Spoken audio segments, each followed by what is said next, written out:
This young man is an addict, wandering around all day without doing anything. That day, he happened to pass by a restaurant and coincidentally met his ex-girlfriend, who had a visibly swollen belly, possibly carrying his child. Brandon immediately took her to the back door of the restaurant and asked her directly if the baby in her belly was his. She didn't hesitate to say that it was his. Brandon couldn't understand why she hadn't told him earlier, as he would have taken responsibility for sure. He didn't expect that she had no intention of telling him, because for the sake of the child, she didn't need to live with a drug-addicted father. These words left him speechless, unable to face her, even though he still wanted to say something. However, she told him to stay away from her a little bit. Then she left without looking back. Feeling lovesick, Brandon went to a bar to drink away his sorrows, but ended up being kicked out for not having money. He heard others constantly mocking him, and he laughed at himself. In his despair, he didn't know where to go, and at that moment, he came across an unlocked car. He intended to steal the ignition and take it. The result was that Brandon was arrested for theft. He called his mom, who brought $1,000 to pay the fine and get him out. When he returned home, Brandon went straight to bed without saying anything. At that moment, his mother came in and threw a letter at him. She wanted to cut ties with Brandon and demanded that he leave the house by 7 p.m. There was a stack of money in the letter. Brandon wanted to say something to her, but his mother angrily walked away, considering all the bad things he had done before, which left his loved ones deeply disappointed. In the blink of an eye, when the child was born, he quietly went to the newborn room and looked at the child moving inside. Suddenly, a sense of responsibility arose within him. It was from this moment that he decided to change his life. Just like that, Brandon went to a place where he had worked hard to apply, a training base for firefighters. Brandon wanted to give up the name he had made for himself on the street corner, so he came here. Someone approached him to chat. However, he was rejected and told that they had enough people. Hearing this, Brandon helplessly said goodbye and left. At that moment, Captain Eric called him in for an interview. His teammates didn't understand why the captain was interviewing an addict. Eric directly asked him when was the last time he used drugs. Brandon said he had been clean for 3 months. Looking at Brandon's file, Eric saw that he had indeed participated in a professional firefighting course. Eric did not know that the young man in front of him had strayed so badly. After pondering for a while, Eric wanted to know why Brandon wanted to change. Brandon said he had made many mistakes and shameful things, and he wanted to give his daughter what he himself didn't have.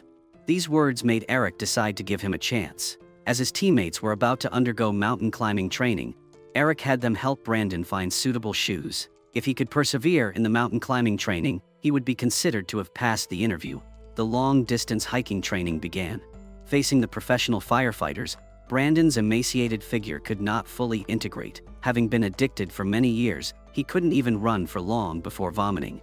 While the team was running, Deputy Captain Jesse asked the captain why he had let an addict join the team, as their team was currently being evaluated as an outstanding one, and Brandon's inclusion could make them regress. Eric did not explain much, as deep down he believed that a responsible father would not be too bad. Then the team had run a lap and was about to go down the mountain. They found Brandon still standing in the same spot. Surprisingly, no one noticed him from the long distance, and they just ran past him, leaving him there alone. As evening approached, Eric thought Brandon had left since he couldn't endure it. Just as they were about to leave, Brandon suddenly appeared in the distance, persistently running back to the base. Seeing his determination, Rick kept his promise and agreed to let Brandon join the firefighting team. Jesse also handed Brandon a bottle of water, showing their acceptance of the new member, as greater challenges were ahead. But he did not choose to go home, instead stopping by a supermarket to carefully select some items, then leaving them at the doorstep of his ex-girlfriend's house before quietly leaving. Thus, Brandon was accepted into the firefighting team. He diligently trained in firefighting as a newcomer, not only having to master fire prevention and suppression techniques, but also needing to remember the rules. Eric would conduct surprise tests, keeping Brandon's mind constantly under stress. When Eric asked him about the 11th rule of firefighting, Brandon couldn't answer, resulting in the team having to do push-ups as punishment. Some teammates inevitably became frustrated, mocking Brandon and saying he might have his own child to worry about. These words touched Brandon's limit, and he decided to teach the rude person a lesson. But just as he was about to throw a punch, he hesitated, knowing that if he did, he would lose his chance of becoming a firefighter. He got up and continued doing push-ups, earning the respect of his teammates. With Eric's guidance, they proceeded to set up emergency fire stations, as the premise of carrying heavy equipment was to protect themselves. After all, they also had the responsibility of supporting their families. If they encountered a large fire and couldn't escape in time, they would only have time to wrap a fire shield around themselves, burying their heads in the ground, just focusing on breathing, as if 100 trains were running through their heads. However, Eric did not hope his teammates would have to use this survival skill. As they were focused on training, an emergency call came in. A large fire had broken out on Yarnell Hill near the city of Poto. Eric quickly led the team there, as this firefighting operation would not only be a rescue mission, but also an evaluation of whether their team could become a pioneering one. As they flew to the location in the helicopter, the thick smoke made Brandon feel suffocated for the first time. But this was a situation firefighters had to adapt to, as he would encounter many such scenarios in the future. When they arrived at the fire site, Eric's plan was to first burn all the flammable materials, so that the fire would have less fuel to continue spreading, ensuring it would not endanger the townspeople. This was a crucial decision that required expertise and quick thinking to control the situation. After the order was given, the teammates began to take their fire guns and shoot towards the front. Brandon, with his lack of experience, would often look to them for guidance, watching as they aimed their guns far away, successfully igniting a fire point. Brandon also tried to throw his igniter as far as possible, and the others were pleased to see him doing well. After the team's concerted efforts, they successfully extinguished the large fire. As predicted, the two fires converging allowed them to put it out effectively. The next morning, the whole team headed back, walking through the area burned by the flames. Everyone was exhausted. At one point, someone picked up a rock to bring back as a souvenir for their daughter, but suddenly a tree trunk unexpectedly fell down. Luckily, Brandon was quick to pull the person away. Reflecting on the past few days of fighting side by side, they had forgotten all the unpleasant things from before and truly become brothers. Soon, the base received good news. Their successful firefighting plan had allowed them to pass the evaluation, and the team was designated as a pioneering firefighting unit. This was a great achievement that would lead them to take on even more difficult missions in the future. Brandon brought more items to his girlfriend's house, and when he was about to leave, she called him back. She had seen the changes in Brandon and wanted him to hold their daughter. Though Brandon felt his clothes were dirty, she didn't mind. He tentatively held the child, feeling a happiness he had never experienced before. He no longer regretted choosing the right path, as he could now rightfully stand beside his daughter and girlfriend. Not long after, the firefighting team received another difficult assignment. This time at Mount Yarnell, near the city of Prescott. Due to a serious fire caused by lightning, Eric quickly led the team there. They quickly established the fire line, but the fire was about to spread there. Eric was worried, because the clouds over the hill at that moment meant the fire could become even more severe. So he immediately ordered the burning of the established fire line. As the team carried out the task, Eric called Brandon aside, wanting to express the thoughts he had long held. It turned out he had always wanted to talk about Brandon's transformation. Looking at the captain who had given him a chance to redeem himself, Brandon thanked the stern man. With the coordinated support of the whole team, the fire line was burned.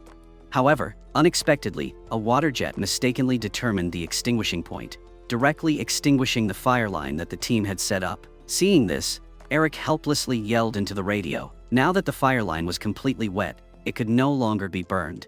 They could only abandon it and go up the hill to establish a new one. At this time, Jesse called Brandon over, as setting up the new fire line would take time.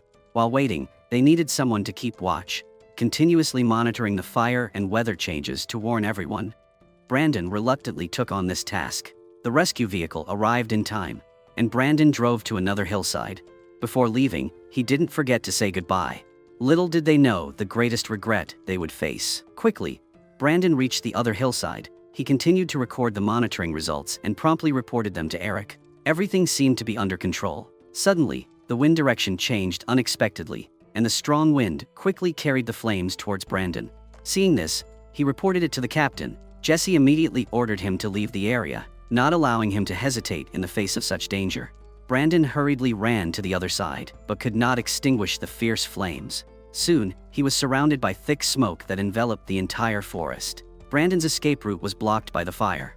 On the other side, Eric led the team to evacuate to a safe area, but they had not yet heard from Brandon, making them uneasy. Fortunately, the rescue vehicle arrived in time and successfully extracted Brandon from the dangerous zone.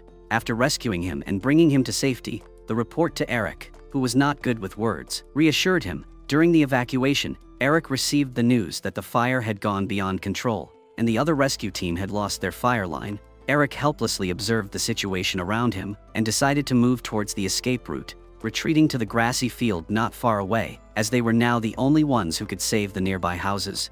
Brandon also moved to the safe area, anxiously listening to the situation on the radio, hoping that everyone could return safely. But unfortunately, a powerful storm was now moving north at an extremely high speed, indicating that the surrounding area would be engulfed in flames. Sure enough, the fire spread rapidly, heading towards the farm. Eric had led the team to the vicinity of the farm, and he noticed a serious fire ahead. Seeing the teammates behind him, he felt uneasy, so he quickly turned the team around. What he did not want to see happened. The fire not only surrounded the team, but was also rapidly advancing towards them.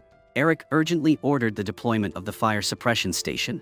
Although they had trained extensively before, they never imagined having to use this. Once activated, their lives would rely on divine providence. At the same time, Eric sent an emergency message out via the radio, stating that only aerial water spraying could keep the team safe. Unfortunately, they were enveloped in thick smoke, and the water cannon could not accurately identify the correct location, missing the rescue point.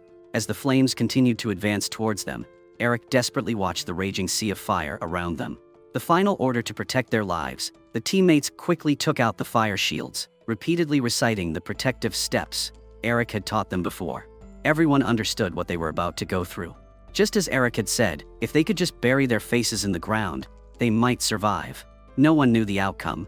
By the time they were completely buried under the fire shields, the flames had reached them. Brandon waited anxiously, hoping his comrades would return, but the unthinkable had happened. The rescue helicopter continued searching the burned area, and the rescue workers finally located their position. Approaching the site, the devastating scene left Brandon stunned. There were only the charred strength. Upon receiving the news that all his teammates had sacrificed themselves, Brandon immediately collapsed, overwhelmed by grief, anger, and anguish, questioning why he had not been the one to die.